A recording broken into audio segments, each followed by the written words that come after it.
Anyway, are we ready? Imagine the end of the world's gonna come, okay? Some cataclysmic event's gonna wipe out mankind. Except there's an island in the South Pacific somewhere we know is gonna go untouched. It's a small island, pretty much only lava rock. Now, collectively, you as a group of people can take only one thing, but you can have as much of that one thing as you possibly could put on that island or want. What do you want? Oil? You gotta have water, you gotta have food, you have to have shelter, some medicine would be cool, right? Well, this island is lava, basically. So there's no water. You can't drink salt water, you'll die. And as far as food, no food unless you're really good at catching fish with your hands or something, I don't know. So, what do you take? I give you all the plants you could possibly take, marijuana plants, okay? You create a canopy, it's in the South Pacific. What happens when the sun hits the top of that canopy in the morning? Morning dew, which is fresh water. There's more digestible protein in a hemp seed than in a soybean. So what we're gonna do is we're gonna take those stalks, we're gonna sharpen it up, and we're gonna make some spears, and we're gonna go spear fishing and make housing. We can make a boat. We need medicine. Did you know with marijuana, it's an anti-inflammatory, it's a painkiller, it's an appetite stimulant, it's a sleeping aid. And we know that when we take certain cannabinoids, those cannabinoids go talk to those receptors and they say certain things. Very detailed messages like, hey, that's an intruder, cancer, go kill it. And it does. There's videotape on YouTube of cancer cells having cannabinoids introduced. The cannabinoids go to the cancer cell and it explodes.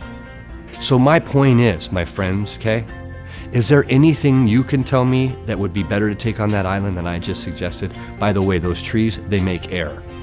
So, when I throw this out to these people who are so anti-marijuana, I go, hey, what do you got to say to that? Can you name one thing?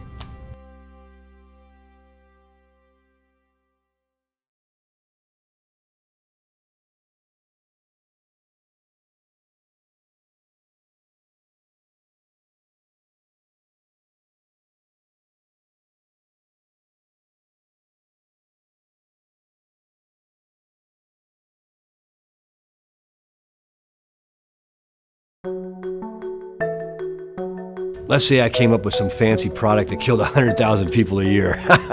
Or let's say I got sued for some ridiculous amount of money, $300-something billion. I'm gonna sign off saying I know that this is horrible. We put all these chemicals in my product that made people addicted. We killed them, we gave them cancer. I know we caused birth defects, I get it. We're gonna pay you this $360 billion loss, no problem. Here's what I want for my $360 billion, okay? Nobody can sue us again, and I can raise the price anytime I want. Guess how they paid for that lawsuit the next day?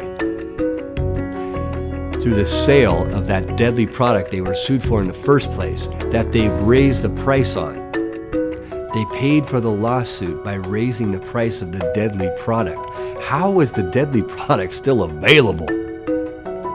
Hey, look, man, I'm not saying everybody should be using marijuana. I'm just saying I want the choice. And so if 16 states in this great union have medical marijuana on the books, now on the ballot in November, we have 18 additional states voting on this. That means in the 16 years, California was first, and in 16 years, there has been an average of one state per year jumping on this, okay? What we do know is there are 18 more states who are putting this on the ballot. So you can either be the kids in the corner who don't know what's going on, or you can wake up and smell the coffee. Actually, not the coffee, the hemp. Times is a-changing. That's 34 states out of 50. I believe that's 66%, or thereabouts.